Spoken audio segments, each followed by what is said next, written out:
രാവിലെ തന്നെ പറ്റിക്കപ്പെട്ടു. രാവിലെ എന്തെങ്കിലും കഴിക്കാമെന്ന് ഓർത്ത് ചെന്നപ്പം ഉണ്ട് ചപ്പാത്തിയും കിഴങ്ങേറി ഉണ്ടെന്ന് പറഞ്ഞു.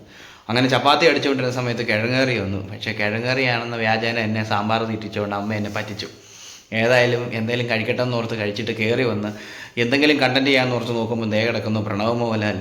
പുള്ളി സ്പെയിനിൽ കുതിരേനെ നോക്കുന്നു, പരിപാലിക്കുന്നു, ഒരു സ്ഥലമൊക്കെ നോക്കുന്നു പറഞ്ഞൊരു ന്യൂസൊക്കെ കണ്ടു. അപ്പോൾ എന്നെ അന്ന് ചെക്ക് ചെയ്ത് കഴിഞ്ഞപ്പോഴാണ് സംഭവം ശരിയാണ്. പുള്ളിക്കാരൻ ഇങ്ങനെ മലയും കാടും കയറി തോട്ടിലും ആറ്റിലും ഒക്കെ ചാടി നീന്തി മറിഞ്ഞ് അടിച്ചു പൊളിച്ച് പല സ്ഥലങ്ങളിലായിട്ട് ഇങ്ങനെ പൊക്കോണ്ടിരിക്കുകയാണ്. അപ്പം പ്രണവിനെ കുറിച്ച് അവൻ്റെ അമ്മ സുചിത്ര ചെയ്ത, അതായത് മോഹൻലാലിൻ്റെ ഭാര്യ ചെയ്ത ഒരു ഭാര്യ എന്താ പറയുക, ഒരു ഇൻ്റർവ്യൂ, തന്നെ ഇൻ്റർവ്യൂവിൻ്റെ അകത്ത് പറയുന്നുണ്ട് ഇവിടുത്തെ സ്റ്റാർ എന്ത് ചെയ്യും, ലിറ്റിൽ സ്റ്റാർ എന്ത് ചെയ്യുമെന്ന് ചോദിച്ചു കഴിഞ്ഞപ്പോൾ പറയുന്നത് അവനിപ്പോൾ സ്പെയിനിൽ തന്നെ അടിക്കുന്നത്. സ്പെയിനിൽ അവിടെ ഏതോ ഒരു സ്ഥലത്തൊരു ജോലി ചെയ്യുകയാണ്. പ്രതിഫലമൊന്നുമില്ല, ശമ്പളമൊന്നും ഇല്ലാതെ നേരെ ജോലി ചെയ്തുകൊണ്ടിരിക്കുക. അവിടെ എന്തോ കുതിരേനെ നോക്കുന്നു, അതുപോലെയുള്ള കുറച്ച് കാര്യങ്ങളൊക്കെ ചെയ്തുകൊണ്ടിരിക്കുന്നു. ഭക്ഷണവും താമസവും കിട്ടുമെന്ന് പറയുന്നു. അപ്പോൾ എല്ലാവരും അതിൻ്റെ താഴെയൊക്കെ കമൻറ്റ് ചെയ്യുന്നു, ഇവൻ എന്തെങ്കിലും കുഴപ്പമുണ്ടോ, ഇവനെന്തോ ഇത്രയും വലിയൊരു മനുഷ്യൻ്റെ അല്ലെങ്കിൽ ഇത്രയും ഒരു ബ്രാൻഡ് മോഹൻലാൽ എന്ന ബ്രാൻഡിൻ്റെ മകൻ, ആ ഒരു എന്താ പറയുന്നത് തലയെടുപ്പുള്ള മനുഷ്യൻ്റെ മകൻ എന്താ ഇതിങ്ങനെ കണ്ടിടത്തോടെ എല്ലാം കറങ്ങി കാട്ടിലും മേട്ടിലും കൂടെ എല്ലാം മരം കയറാനും തോട്ടിച്ചാടാനും എന്താ പറയുന്നത് പാറപ്പുറത്തോടെ കയറി അഡ്വഞ്ചറസ് ജേണി ഒക്കെ നടത്താനും പോകുന്നതെന്നുള്ളത് എല്ലാവരും ചിന്തിക്കുന്നൊരു കാര്യം. ഇവൻ്റെ തലയ്ക്ക് വല്ല കുഴപ്പമൊന്നും ഉണ്ടോയെന്ന് വരെ ചോദിക്കുന്ന ആൾക്കാരുണ്ട്. അങ്ങനെ ചോദിക്കുന്ന ആൾക്കാരുടെ തലയ്ക്കാണ് കുഴപ്പം. പക്ഷേ ശരിക്കും പറഞ്ഞു കഴിഞ്ഞാൽ ജീവിതം അടിച്ചു പൊളിച്ച് നടക്കുന്ന ഒരു മനുഷ്യനാണ് പ്രണവ് മോഹൻലാൽ. ശരിക്കും വേറൊരു രീതിയിൽ പറഞ്ഞാൽ ആ ഇൻ്റർവ്യൂവിൽ പറയുന്നുണ്ട്, അവനോട് അമ്മ പറയുന്നതാണ്, അവൻ്റെ അമ്മ വർഷത്തിൽ 2 സിനിമയെങ്കിലും ചെയ്യാൻ പറയുമ്പോഴത്തേക്കും അവൻ പറയുന്നത് 2 വർഷത്തിലൊരിക്കലേ ഞാൻ സിനിമ ചെയ്യുകയുള്ളൂ എന്ന രീതിയിൽ പറഞ്ഞു. അപ്പം ആർക്കും പുള്ളീനെ എന്താ പറയുന്നത് പറഞ്ഞ് കൺവിൻസ് ചെയ്യാൻ പറ്റത്തില്ല. കാരണം പുള്ളിയുടെ ഇഷ്ടത്തിനനുസരിച്ചാണ് പുള്ളി ജീവിക്കുന്നത്, പുള്ളി ലൈഫ് എൻജോയ് ചെയ്യുന്നു.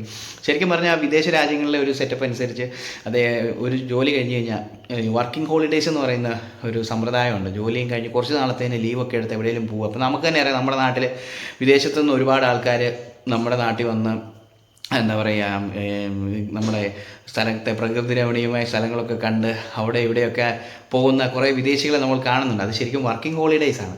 അപ്പോൾ അങ്ങനെയുള്ള ഒരു സെറ്റപ്പാണ് നമ്മുടെ പ്രണവ് ചെയ്യുന്നതെന്ന് പലരും പറയുന്നുണ്ട്.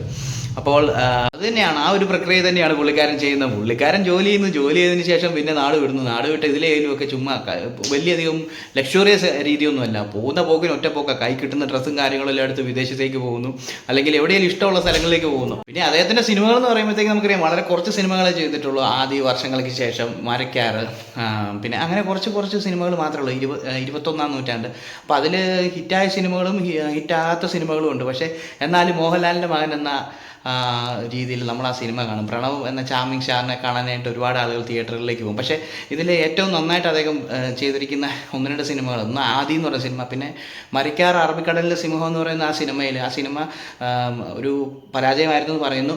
എങ്കിലും അതിൻ്റെ അകത്ത് അദ്ദേഹത്തെ കാണിക്കുന്ന അദ്ദേഹത്തിൻ്റെ അഭിനയം ആ ഒരു സിനിമയിൽ നന്നായിട്ട് അദ്ദേഹം ചെയ്തിട്ടുണ്ട്. അപ്പോൾ അങ്ങനെ വളരെ വ്യത്യസ്തപരമായ റോളുകളിൽ കൂടെ അദ്ദേഹം ഇനിയും തിരിച്ചു വരും. എന്തായാലും നല്ല നല്ല സിനിമകളുമായിട്ട് അദ്ദേഹം തിരിച്ചു വരും. പക്ഷേ ഒത്തിരി ഒന്നും കാണത്തില്ല, ചെയ്യുമ്പോൾ നല്ല എന്തെങ്കിലും ഒരു കാര്യം ചെയ്തിട്ട് പോകും.